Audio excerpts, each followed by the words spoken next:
How to sell SIP, SIP कैसे sell करे, client को कैसे कन्विंस करे एसआईपी लेने के लिए, क्लाइंट से कैसी बॉन्डिंग बनाए। ये सवाल कई सारे म्यूचुअल फंड एडवाइजर के मन में आता है।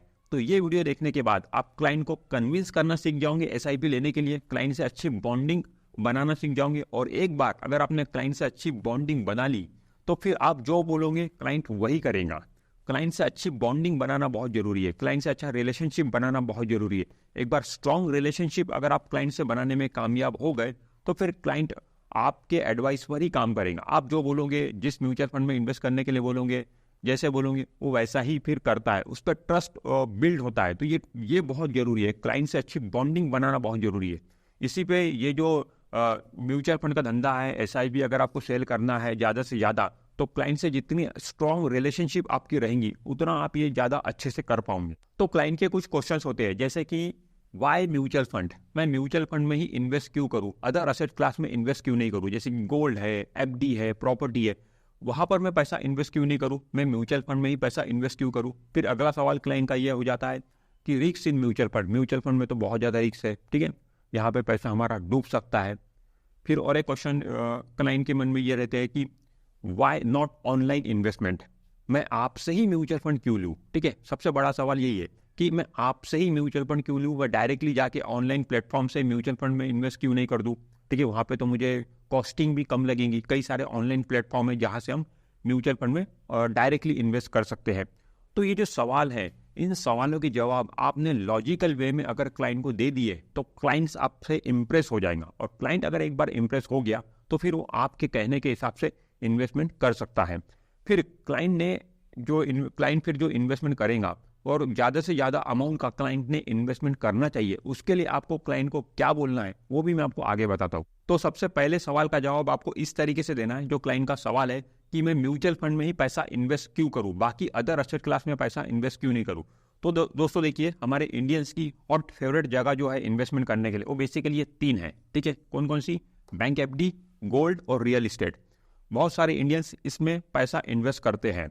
तो मैं आपको बता दूं, बैंक एफडी का रिटर्न इस समय कितना है? 6% है। पहले बैंक एफडी पे बहुत ज़्यादा रिटर्न मिलता था, बट धीरे धीरे कम होते होते ये 6%, 5% के अराउंड अभी आ गया। जैसे जैसे इकोनॉमी डेवलपमेंट की तरफ बढ़ती है, बैंक एफडी के रिटर्न कम होते हैं। ये इकोनॉमिक्स है, ठीक है, आप ये देखोगे ऐसा। उसके बाद में गोल्ड का जो रिटर्न है, जहाँ पे बहुत सारे इंडियंस पैसा इन्वेस्ट करते हैं, गोल्ड का भी रिटर्न हम देखेंगे तो लॉन्ग टर्म में 8% के अराउंड है। रियल इस्टेट का जो रिटर्न है वो नॉर्मल 8% के अराउंड है। कोई हॉट फेवरेट लोकेशन पे अगर कोई प्रॉपर्टी होंगी तो उसका रिटर्न थोड़ा ज़्यादा हो सकता है, बट नॉर्मली जो रियल इस्टेट का रिटर्न है लॉन्ग टर्म में वो 8% के अराउंड ही है। तो ये जितने भी रिटर्न आपको दिख रहे हैं, बैंक एफडी का 6% रिटर्न, गोल्ड का 8%, रियल इस्टेट का 8%, ठीक है, तो ये कहीं ना कहीं इन्फ्लेशन रेट के आसपास के रिटर्न है। अगर इन्फ्लेशन रेट अगर हम देखते हैं अभी तो 6% के अराउंड मान लो है, तो ये इन्फ्लेशन रेट के आसपास के ही रिटर्न है सारे, ठीक है। तो दोस्तों, और अगर हम म्यूचुअल फंड के रिटर्न की बात करें तो लॉन्ग टर्म में अभी तक की जर्नी में म्यूचुअल फंड ने जो रिटर्न दिया है वो 13 से 15% का रिटर्न म्यूचुअल फंड का है लॉन्ग टर्म की जर्नी में। तो ये सारे जितने एसेट क्लास है, bank FD, gold, real estate, इन सबसे बेहतर कौन सा है? Mutual fund. लॉन्ग टर्म की जर्नी में म्यूचुअल फंड ने ये रिटर्न दिया है। मैंने जैसे कि बोला कि ये जो रिटर्न है बैंक एफडी के, गोल्ड के और रियल इस्टेट के, ये कहीं ना कहीं आपको इन्फ्लेशन रेट के आसपास के दिखेंगे। इन्फ्लेशन रेट इस समय 6% का है मान लो, ठीक है, तो उसी के आसपास ये रिटर्न आपको दिखेंगे। और जब आप इन्फ्लेशन रेट जितना है उतना ही अगर आप रिटर्न कमाओगे तो आप कभी भी अमीर नहीं बन पाओगे। आप अमीर तब बनते हो जब आप इन्फ्लेशन रेट से ज़्यादा रिटर्न कमाते हो। तो इन्फ्लेशन रेट इस समय 6% का है, इधर अगर आप पैसा डालोगे तो 6-7% उतना ही रिटर्न आपका बनने वाला है जितना कि इन्फ्लेशन है। तो आप कभी भी अमीर नहीं बनोगे। लेकिन अगर आप म्यूचुअल फंड में पैसा डाल दोगे तो यहाँ पे आप अमीर बनोगे। इन्फ्लेशन रेट 6% का है, बट म्यूचुअल फंड आपको 12%, 13%, 14-15% तक का रिटर्न दे रहा है। तो कहीं ना कहीं यहाँ पर आप अमीर बनते हो, आप अपनी वेल्थ बनाते हो। मैं आपको एक एग्जाम्पल के थ्रू ये समझा के बताता हूँ। मान लो अभी जैसे कि दाल 2023 चालू है, कोई भी एक दाल ले लो, उसका भाव इस समय मान लो 100 रुपीज़ है, इन्फ्लेशन रेट 6% का चल रहा है। तो ये जो दाल है आज 2023 में 100 रुपये की है, तो अगले साल ऑब्वियसली ये दाल 106 रुपये की हो जाएंगी 6% इन्फ्लेशन के हिसाब से। तो 106 रुपये की दाल हो गई। अगर मान लो आपके पास जो 100 रुपीज़ है, उस 100 रुपीज़ को आपने बैंक एफडी में इन्वेस्ट कर दिए, तो वो 100 रुपीज़ अगले साल आपके कितने बन जाएंगे? बैंक एफडी का रेट 6% है तो कितने बन जाएंगे? 106 रुपये बन जाएंगे। अब आपके 100 रुपये के 106 रुपये बन गए। इस 106 रुपये से आप दाल खरीदने जाओगे, दाल कितनी की हो गई? ऑब्वियसली दाल भी 106 रुपये की हो गई। तो आपके हाथ में बचा क्या? आपके हाथ में कुछ भी नहीं बचा। जो आपके 100 रुपये के 106 बने, उससे आपने पूरी दाल खरीद ली, क्योंकि दाल का प्राइस ही वो हो गया, तो आपके हाथ में कुछ भी नहीं बचा।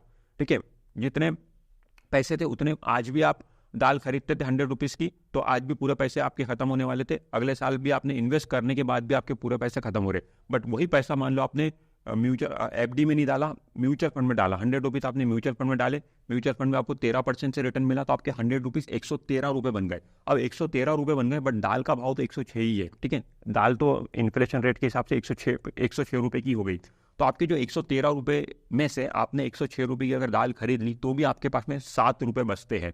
तो 7 रुपये से आप यहाँ पर अमीर बन गए। तो कहने का मतलब यह है कि आपको इन्फ्लेशन को हराना पड़ेगा, इन्फ्लेशन रेट से ज़्यादा रिटर्न कमाना पड़ेगा, तभी आप अपनी वेल्थ को बना पाओगे, वेल्दी बन पाओगे। तो ये इस बात का ध्यान रखना आपको बहुत ज़रूरी है। और ये इन्फ्लेशन को हराने के लिए सबसे अच्छा हथियार आज की तारीख में म्यूचुअल फंड ही है। ठीक है, म्यूचुअल फंड या फिर स्टॉक मार्केट। अगर आप स्टॉक मार्केट का नॉलेज है आपको, तो फिर डायरेक्टली आप इन्वेस्ट कर सकते हो, बट अगर नॉलेज नहीं है स्टॉक मार्केट का, तो फिर म्यूचुअल फंड के जरिए आप वहाँ पे इन्वेस्ट कर सकते हो। तो इन्फ्लेशन को हराना बहुत जरूरी है दोस्तों, अगर हमें वेल्दी बनना है।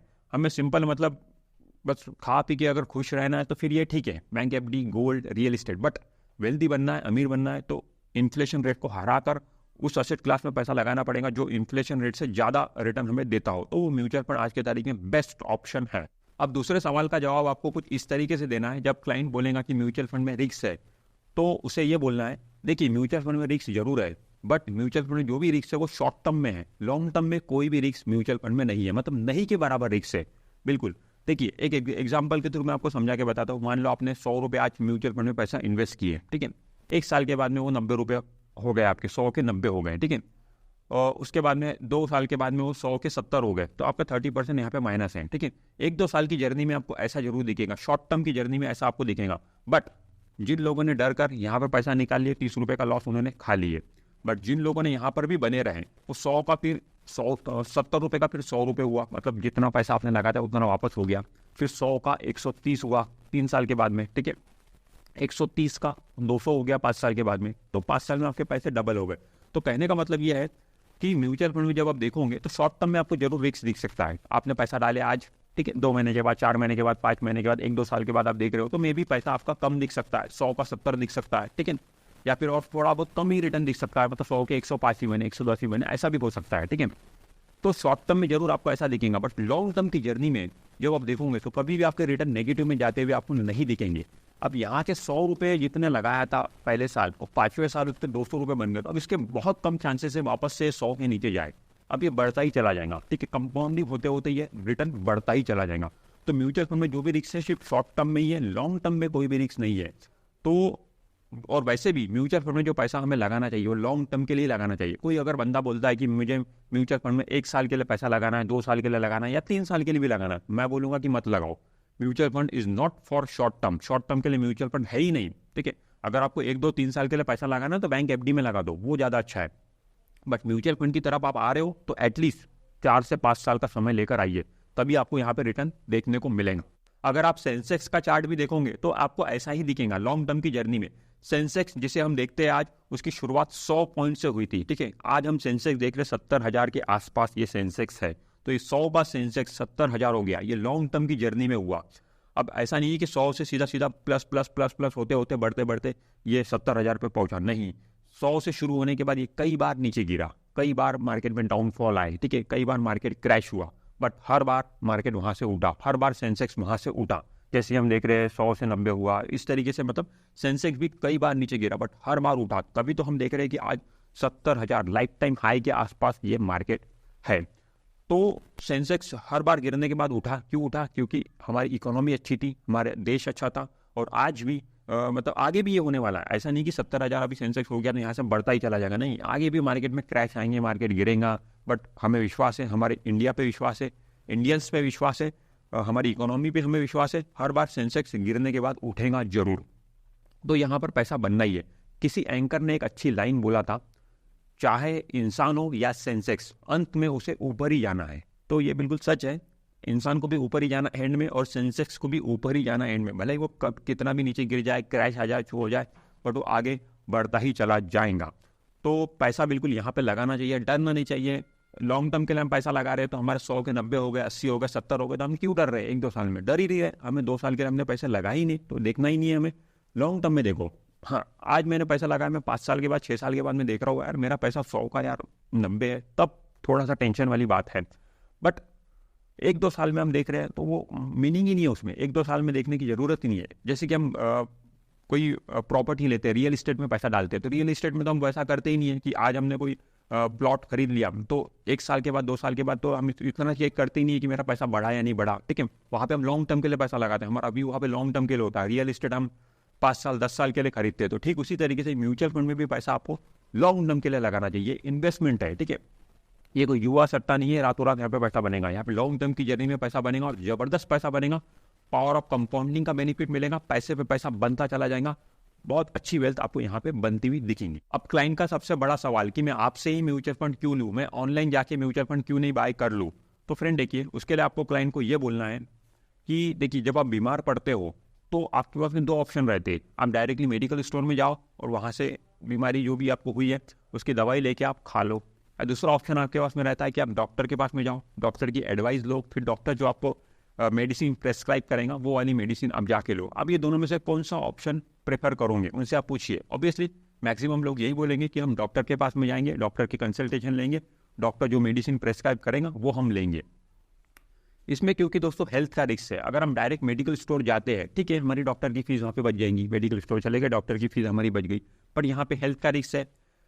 अब जो मेडिकल स्टोर चलाने वाला बंदा है वो डॉक्टर तो है नहीं, ठीक है, वो मे भी आपको गलत दवाई भी दे सकता है, ठीक है, आपका हेल्थ इशू बढ़ सकता है, आपका हेल्थ प्रॉब्लम हो सकता है, तो आप हेल्थ के साथ में बिल्कुल रिस्क नहीं लेना चाहोगे, इसीलिए आप डॉक्टर को थोड़ी फीस देना पसंद करोगे, बट डॉक्टर के पास जाकर डॉक्टर के द्वारा मेडिसिन जो प्रेस्क्राइब की गई है वो लेना पसंद करोगे। ठीक उसी तरीके से जब इन्वेस्टमेंट की बारी आती है, यहाँ पे हमारी हेल्थ नहीं है बट यहाँ पे हमारी वेल्थ है, यहाँ पे हमारा पैसा है। हम अगर खुद अपना इन्वेस्टमेंट करेंगे, डायरेक्ट अपना खुद के डिसीजन से इन्वेस्टमेंट करेंगे, खुद के डिसीजन से म्यूचुअल फंड में पैसा इन्वेस्ट करेंगे, ठीक है, यहाँ पे हमारा पैसे का रिस्क हो सकता है। मे भी हो सकता है कि हम गलत म्यूचुअल फंड में पैसा इन्वेस्ट कर दे, या जितना रिटर्न हमें बनना चाहिए तो उतना रिटर्न बना नहीं, तो उसमें क्या होगा कि हमारे जो फाइनेंशियल गोल है, लॉन्ग टर्म वाले फाइनेंशियल गोल है, वो हमारे पूरे नहीं हो पाएंगे, हमारे डिस्टर्ब हो सकते हैं वो गोल। तो उसके लिए अगर हम एडवाइज़र के पास में जाते हैं, एडवाइज़र को थोड़ी फीस देंगे, उसकी जो भी फीस रहेंगी, ठीक है, बट एडवाइज़र हमें एक सही से इन्वेस्टमेंट करवा के देगा, एक सही म्यूचुअल फंड में पैसा इन्वेस्ट करवा के देगा। जितना हमें फ्यूचर में पैसे की ज़रूरत है उतना पैसा उस म्यूचुअल फंड के जरिए बनने की संभावना रहेंगी, तो ऐसे म्यूचुअल फंड में वो हमें पैसा इन्वेस्टमेंट करवा के देगा। तो इसकी हेल्प लेना बिल्कुल भी गलत नहीं है। तो कहने का मतलब यहाँ पर देखिए, हम अपनी वेल्थ का नुकसान नहीं करना चाहेंगे, हम खुद के डिसीजन लेके वेल्थ का नुकसान अपना कर सकते हैं। हमें मान लो आज से 10 साल के बाद में अगर 1 करोड़ रुपए चाहिए, तो उसके लिए आज के तारीख में कितनी SIP करनी चाहिए, कौन से म्यूचुअल फंड उसके लिए सही रहेगा, तो ये कौन बता सकता है? ये एडवाइजर ज़्यादा अच्छे से बता सकता है, क्योंकि ये हमारा काम नहीं है, हम तो अपने रोजमर्रा के काम में बिजी है, ठीक है। जिस तरह डॉक्टर अच्छे मेडिसिन के बारे में जानकारी रखता है, ठीक उसी तरीके से एक एडवाइज़र, फाइनेंशियल एडवाइज़र, ठीक है, म्यूचुअल फंड एडवाइज़र, वो इन्वेस्टमेंट से रिलेटेड अच्छी इन्फॉर्मेशन रखता है, अच्छी जानकारी रखता है। देखिए दोस्तों, पैसा कमाना एक अलग चीज़ होती है और पैसे को इन्वेस्ट करना एक दूसरी चीज़ होती है। देखिए बहुत सारे लोग पैसे कमाने में तो माहिर होते हैं, बट जरूरी नहीं है कि वो इन्वेस्टमेंट करने में भी माहिर हो, ये दोनों अलग अलग चीज़ है। तो आप पैसा कमाइए बट इन्वेस्टमेंट करने के लिए किसी की हेल्प ले लीजिए, वो ज़्यादा अच्छा रहेगा। तो इस तरीके से आप क्लाइंट को समझा सकते हो दोस्तों कि क्लाइंट के जो क्वेश्चंस है इस तरीके के उनके आंसर आप दीजिए, लॉजिकल वे में उनके आंसर दीजिए, एग्जाम्पल देके उन्हें समझाइए, तो क्लाइंट जरूर आपसे इंप्रेस होगा। और एक बार अगर क्लाइंट आपसे इंप्रेस हो गया तो फिर वो आपके कहने के हिसाब से जरूर इन्वेस्टमेंट करेगा। अब क्लाइंट से इन्वेस्टमेंट कैसे कराना है और ज़्यादा से ज़्यादा अमाउंट का इन्वेस्टमेंट कैसे कराना है वो आप देखिए। उसके लिए आप क्या करना है, क्लाइंट से आप उनके गोल पूछिए, उनके फाइनेंशियल गोल पूछिए लॉन्ग टर्म वाले।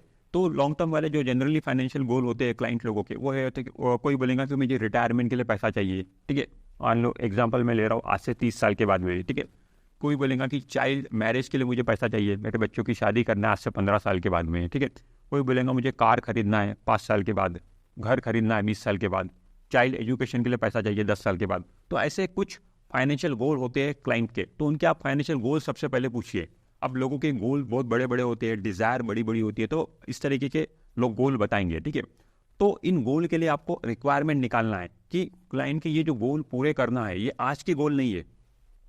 पैसा रिटायरमेंट के लिए 30 साल के बाद चाहिए, चाइल्ड मैरिज के लिए 15 साल के बाद चाहिए, कार के लिए 5 साल के बाद चाहिए, ठीक है, इतने समय के बाद में पैसा चाहिए।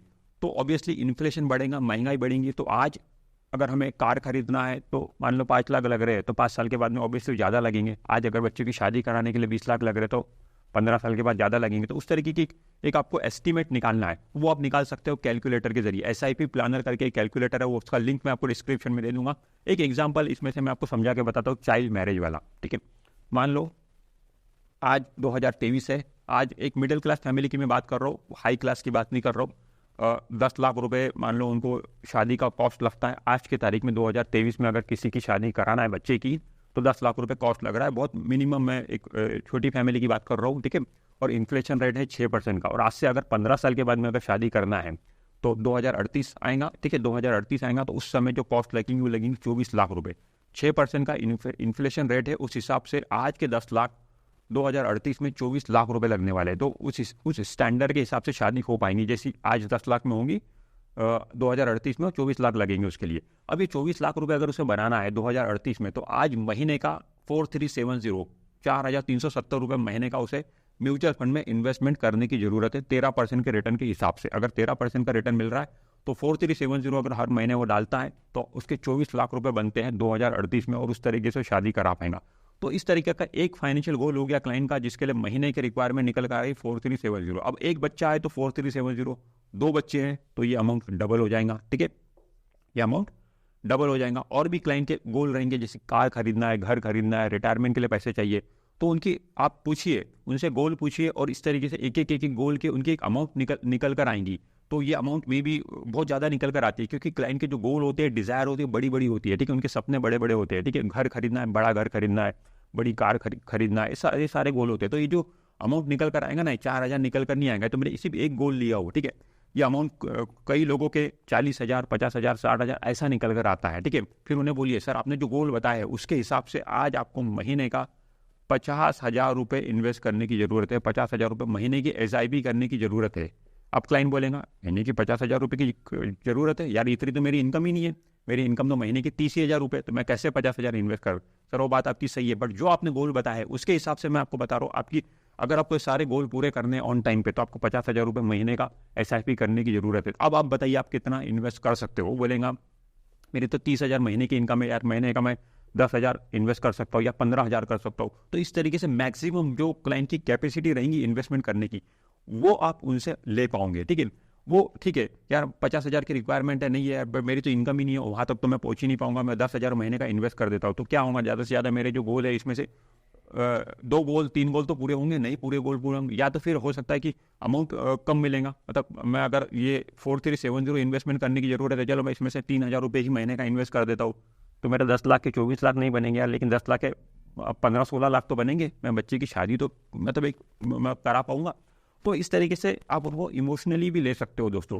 तो इस तरीके से आप करोगे तो आप मैक्सिमम अमाउंट से क्लाइंट को खींच पाओगे। सिर्फ रैंडमली ऐसा मत बोलिए कि कोई भी क्लाइंट के पास में आप गए सर 1,000 रुपये की SIP कर लीजिए, 2,000 रुपये की SIP कर लीजिए, नहीं, पर्पसफुली क्यों करना है, कितने अमाउंट की करना है, कब तक करना है, सारी चीज़ें क्लियर रहेंगी।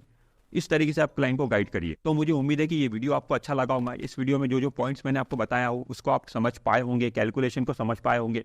क्लाइंट से इस तरीके से लॉजिकली आप बात करोगे, एग्जाम्पल दे के बात करोगे, तो क्लाइंट जरूर आपकी बातों से इंप्रेस होगा। क्लाइंट क्या चेक करता है कि आपको नॉलेज कितना है, इस जो चीज़ आप उसके पास में लेकर आए हो उसके पास उससे रिलेटेड आपके पास में नॉलेज कितना है, क्या आपको वो ट्रस्ट बनाना चाहता है। क्लाइंट आपसे ट्रस्ट बनाना चाहता है। अगर क्लाइंट का एक बार ट्रस्ट बन गया तो वो आपसे इन्वेस्टमेंट जरूर करेगा। तो दोस्तों इस वीडियो में इतना ही। अगर ये वीडियो आपको अच्छा लगा तो वीडियो को लाइक करिए, चैनल को सब्सक्राइब करिए। मैं मिलता हूं आपसे नेक्स्ट वीडियो में। This is Imran Sheikh.